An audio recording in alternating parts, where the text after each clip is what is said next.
na kayang-kaya nating pigilan yan si Hollis Jefferson.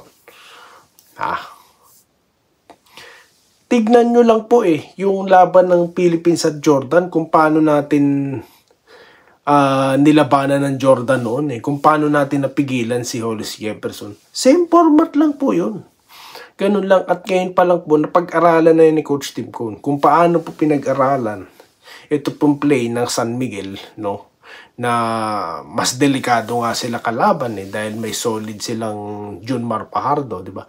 Dito po kasi, no, at mas delikado din ng San Miguel dahil ang dami nilang consistent 3-point shooter, sila Lassiter, di po ba?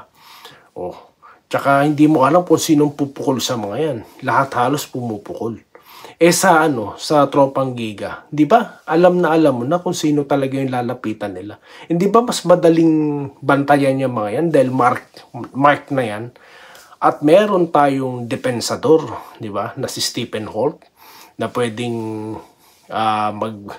magpapagod muna bago umatake itong si Hollis Jefferson. Pag umatake po si Hollis Jefferson, alam na po natin gagawin yan, no? Kapag huminto yan, jump shot na yan.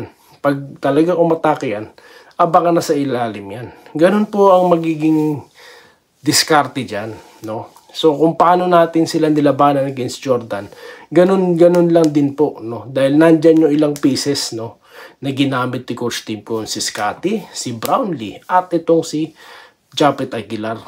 So ganun kasimple, guys, no? So meron pa bang ibang paraan dyan? Ganun lang po yun, no? Kaya wag kayong worry, hindi dehado ang Hinebra.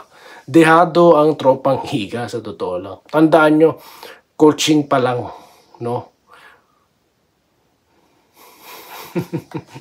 So yan po, no, ang ating sinasabi dyan, no? Bagamat sinasabi po ng ilang fans natin na kamukha natin si Chat Reyes. Pero idol ko rin po yan, mga brilliant head coaches po maglalaban at po sila, mga gem po sila ng PBA through the years, Chat Reyes, no, at itong si Tim Cone. Ayan. So yan po ang ilan lang, no, sa mga glimpse, di ba? So sa susunod na content, no, pagsasama-samahin na natin, no, predict na po natin ang gagawin ng Giga at ang diskarte ni Coach Tim Cone. Yan po yung ating laging ginagawa dito, di ba? Kahit nasa Gilas po ang si Coach Tim Cone, yan po ang ating pamagat Trademark natin yan ang diskarte ni Coach Tim Cone. Salamat po sa panonood.